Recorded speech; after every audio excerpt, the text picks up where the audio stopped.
anigu ma filanayo runtii Ethiopia inay diyaar u tahay dagaal daba dheer in Soomaaliya ay la gasho oo dhul Soomaaliyeed ay xog ku qabsato ha iloobin Soomaaliya inkastoo aanay midaysneen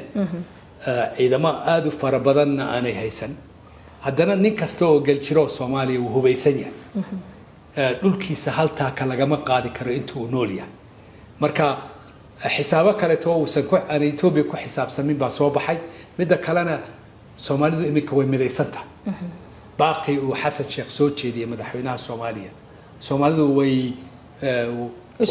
soo dhaweeyeen waana u soo baxeen dad midaysan oo hal mowqif wada haysta hatta Somaliland dhaxdeeda dadka shacabka Soomaaliyeed ee Somaliland raalli kama aha in qayb kamid ah dalkooda dawlad shisheeye inay siiyaan oo ay saldhig ka sameystaan sababtoo ah dawlad ka xoog badan saldhig military maanta haday ka dul sameysato berito yaa ka kicinaya marka dad badan oo wadaniin muwaadiniin Soomaaliyeed oo qalbi Soomaaliyeed leh oo wadankaasi ku nool baale anagu ma ogolin inkastoo on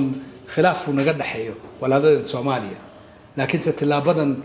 xad gudubka ah ee inaan qayb wadankeena bixino diyaar uma nihin marka waxaan u arkaa in tilaabadaasi ay fashilantay xildhibaane nin siyaasi ahoo in muddo aan xildhibaanimo hayaa tahay ka hor nin siyaasadda aan ka marnayn oo wariye rug cadaayad ahayd marka aad fiiriso hadda siyaasadda Soomaaliya sidoo madaxweyne xasan u wajahay maxay kula muuqataa anigu runtii Yusuf ahaan iyo haddaan nahay siyaasiyiinta Soomaaliya dalka Kenya joogta aad iyo aad baan ugu riyaaqaynaa xasan sheekh tilaabooyinka uu qaaday sida fiican ee wadanku u maamulayo iyo sida kartida iyo firfircoonida leh uu ugu soo baxay inuu qarannimada iyo xuduudada Soomaaliya daafaco campaignka ololaha diblomaasiga uu qaaday qiimaha badan wadamo badan uu ku tagay fagaaraha ummadaha midoobay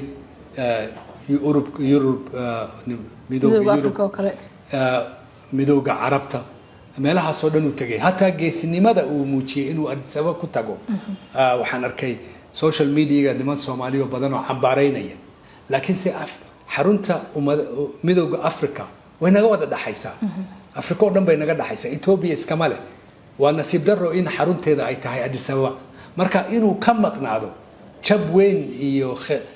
khalad weyn bay Soomaaliya ku noqon lahayd waa inuu joogaa oo fagaaradaasi kaga hadlaa qadiyada Soomaalida codka Soomaalidana madaxda Afrikaanka ee 55 isugu imanayso ay dhageysato ay maqasho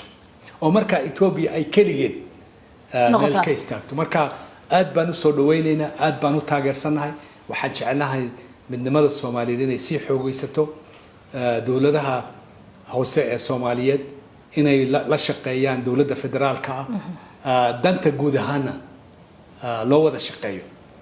markaas xasan sheekh hawsha uu qabtay ilaa iminka waa hawl amaan mudan si fiican buuna mowqifyo badan oo wadanka ka soo horjeeday uu ka istaagay kana fuliyay